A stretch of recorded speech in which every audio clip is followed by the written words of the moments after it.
J'étais juste obligée de le faire. Désolée, j'étais obligée. Bonsoir et bienvenue dans cette nouvelle vidéo d'Halloween. Ouais, ça n'a pas l'air d'être une vidéo d'Halloween, mais bon, qu'est-ce que tu veux? Halloween, maintenant, c'est pas forcément du gore, c'est pas forcément de l'horreur, ça peut être des licornes et des paillettes. Du coup, à l'heure où je filme cette vidéo, nous sommes le vendredi 24 septembre, il est 1h30. Pourquoi? Parce que j'ai tendance à un petit peu trop m'ambiancer sur les musiques du film The Greatest Showman. Oui, bonjour, je me présente, je m'appelle Indy et je suis fan du Greatest Showman, ok, d'accord? C'est un film qui m'inspire et artistiquement, je l'adore, voilà. Les musiques sont super puissantes, les chorégraphies, les mises en scène, je suis fan, je pleure à chaque fois que la scène d'ouverture, arrive, parce que j'ai trop d'émotions. Peut-être parce que je suis hypersensible aussi, mais bon, passons. Non bref, vraiment The Greatest Showman pour moi c'est mon booster en fait. Vraiment quand je suis pas trop d'humeur, je mets le CD et puis boum, ça se remet de l'énergie, c'est vraiment super cool. Alors oui, en effet, si t'as pas encore vu le film, c'est une comédie musicale, ça chante un petit peu beaucoup, mais c'est super cool.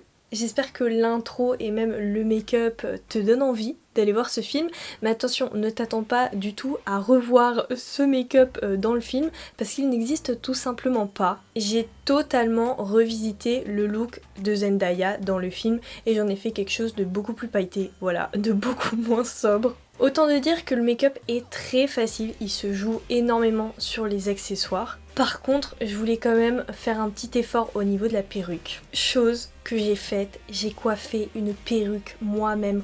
Oh my god, regarde! J'ai pas réussi à faire des chignons parce que même dans la vraie vie je sais pas en faire, alors sur une perruque encore moins. Mais regarde, t'as vu, j'ai... comment c'est possible? J'ai réussi à faire des boucles! Parce que oui, si tu comptes prendre un fer à boucler ou un fer à lisser pour faire des boucles sur une perruque, ça ne marche pas, ok? Faut faire une mise en pli, tout ça, enfin bref, une galère. Donc je peux dire que je suis contente de moi, et c'est pas parce que le look m'a mis genre 1 heure, 1 heure et demie à faire, que derrière j'ai pas eu genre 4 heures de coiffage de perruque parce que je suis nulle à chier dedans. J'ai une illumination, je viens d'avoir une idée, je pense que je vais poster ce look le 17 octobre, le jour de mon anniversaire, parce que c'est un maquillage et c'est un univers qui me ressemble. Cette année je savais pas forcément quel make-up mettre, parce que généralement je mets toute mon âme dans le make-up du 17, je sais pas pourquoi, je m'en fiche de mon anniversaire mais je sais pas, pour la symbolique quoi. Et du coup, cette année c'est plus chill mais c'est plus authentique, tu vois, genre c'est plus montrer mon univers. Pour ce maquillage, rien de compliqué, c'est encore une fois tout niveau. Bien sûr, si tu aimes mon travail, si tu aimes mon contenu, n'hésite surtout pas à faire des interactions sous cette vidéo en laissant un petit commentaire, en laissant un petit pouce bleu, ça m'aiderait énormément. Et bien sûr à partager la vidéo aussi, hein. Si tu n'es pas encore abonné, abonne-toi et active la cloche parce que j'ai encore plein de looks Halloween à te montrer, hein. Ma peau est propre, totalement nettoyée et j'ai déjà fait la technique des sobros au niveau de mes sourcils. Aujourd'hui je veux un teint lumineux, c'est pour ça que j'utilise une de mes bases préférées. Ouais, donc fais gaffe quand tu mets la base, qui vient de chez Rare Beauty, la fameuse marque de Selena Gomez, et la base illuminatrice. Regarde-moi le glow qu'elle fait à ma peau, je suis fan et en plus elle sent super bon. L'élément principal de mon maquillage sera ce produit qui vient de chez Déguise-toi. En fait, c'est tout simplement un loup rempli de strass que je trouve vraiment magnifique et ça fait très artistique, donc ça m'a vraiment beaucoup inspirée. Pour que les strass adhèrent correctement à ma peau, j'ai décidé de pas commencer par le fond de teint. Voilà, pour l'instant je ne touche pas à mon teint, mais je vais passer directement au maquillage des yeux en utilisant une base P. Louise rose que je viens descendre jusqu'à l'endroit où on est censé mettre du blush. Je trouve que ces produits qui viennent de chez P. Louise sont vraiment sous-cotés et on peut les utiliser à souhait pendant la période d'Halloween parce que on peut faire du travail au niveau du teint vraiment bien fluide, uniforme. Moi j'adore travailler ce type de produit dans cette période. Étant donné qu'avec un petit peu de recul maintenant je me suis dit écoute Indy, vaut mieux vraiment pas mettre de fond de teint parce que le fond de teint ça va faire bouger le loup en strass que tu vas mettre à la fin. En plus c'est l'élément principal donc autant pas foirer tout ça. J'ai décidé juste d'ajouter un petit peu de concealer, toujours de chez Rare Beauty, au niveau de mes cernes pour les atténuer un petit peu, mais dans tous les cas on ne les verra pas, il y aura des perles dessus. Je reste chez P. Louise, mais avec la collection Acid Rain, il y a un petit produit qui s'appelle Raver qui est juste incroyable. C'est un rose fuchsia super méga giga pétant et je viens accentuer le travail de mon teint. Comme tu peux les remarquer, les dégradés sont vraiment faciles à réaliser et sont super cool.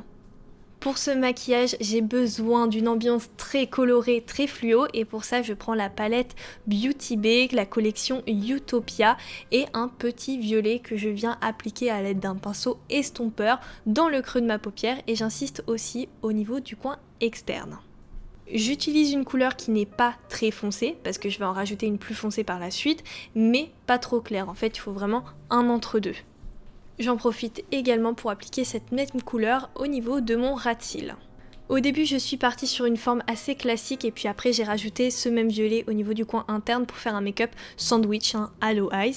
Et je me suis rendu compte que je n'avais pas poudré mon anti-cerne, or si je fais tomber de l'excédent du fard violet sur mes cernes, ça va les accentuer, ça va pas être très joli. Donc j'ai pris la nouvelle poudre de chez NYX, j'ai poudré mes cernes et je peux repasser à mon make-up.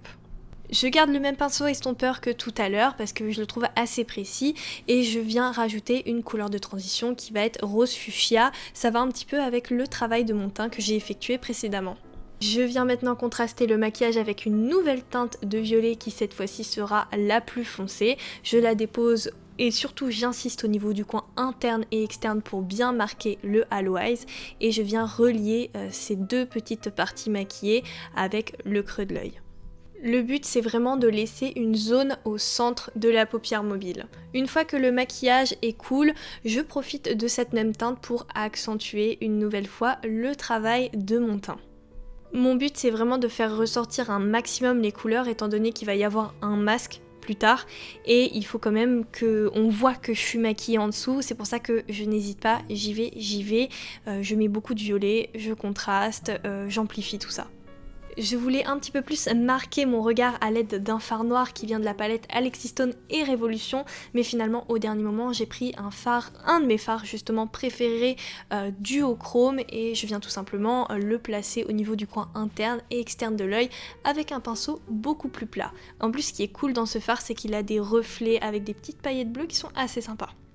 D'ailleurs, j'en profite pour vous demander en commentaire quelle est votre chanson préférée du film The Greatest Showman. Moi franchement j'hésite. J'hésite très fort, il faut que je réfléchisse, mais j'adore le duo Zac Efron et Hugh Jackman, iconique quand même. A l'aide d'une base à glitter et des paillettes de No Jeux Beauty qui s'appelle Harlequin, je viens illuminer le centre de ma paupière. Donc dans un premier temps, j'applique le gel et une fois que ma paupière est un petit peu grasse et accroche les paillettes, je viens tout simplement les disposer. Elles ont vraiment un reflet mais vraiment magnifique.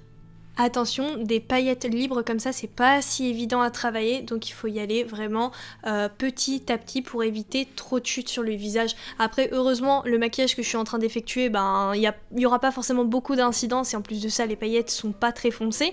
Mais voilà, ne sait-on jamais, c'est un petit avertissement si tu souhaites faire un look avec des paillettes libres.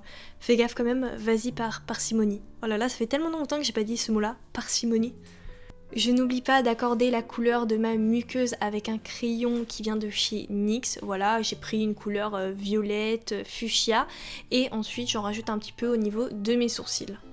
Il est grand temps pour moi de poser mes éléments strass. Le problème c'est que il y en a beaucoup, donc j'ai dû faire quelques choix. J'essaye et j'ai décidé de garder pour l'instant les parties du bas et je reprends des paillettes de chez No Jeux Beauty qui sont cette fois-ci beaucoup plus grosses et je viens les mettre aux endroits entre les petits strass pour les relier entre eux.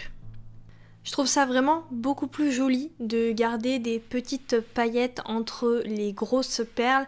Comme ça fond mieux en fait, ça fond mieux les perles au niveau de la peau. Je trouve que c'est plus joli à regarder.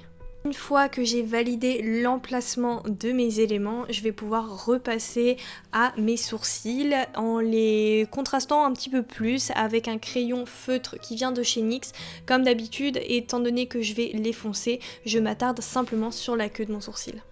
Je reste chez NYX en utilisant leur Epic Ink Liner. C'est un liner très bon rapport qualité-prix. Je vais tout simplement créer un liner très fin au niveau de mon ras de cils et après je rajoute un petit peu de liner graphique. Voilà, je te laisse regarder la petite forme que j'ai réalisée. Grâce à des strass violets qui viennent de chez Action, j'ai complété... Attends, il y a mon chien, il a fait tomber un truc. Du coup, me revoilà, c'était pas du tout fantôme, c'était pas mon chien, c'était ma lapine, Fluffy, qui a tout simplement dégommé un pot de confiture qui traînait dans le jardin. Franchement, c'est vraiment une idéaleuse cette lapine, je reviens pas. Oh là là, c'est n'importe quoi.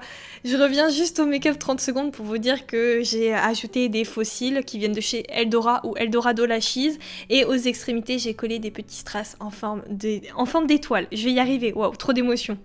Je voulais finir le look avec un rouge à lèvres lumineux et j'ai pris celui de chez NYX. Je ne connais pas la gamme, mais il est mat et la couleur est vraiment magnifique.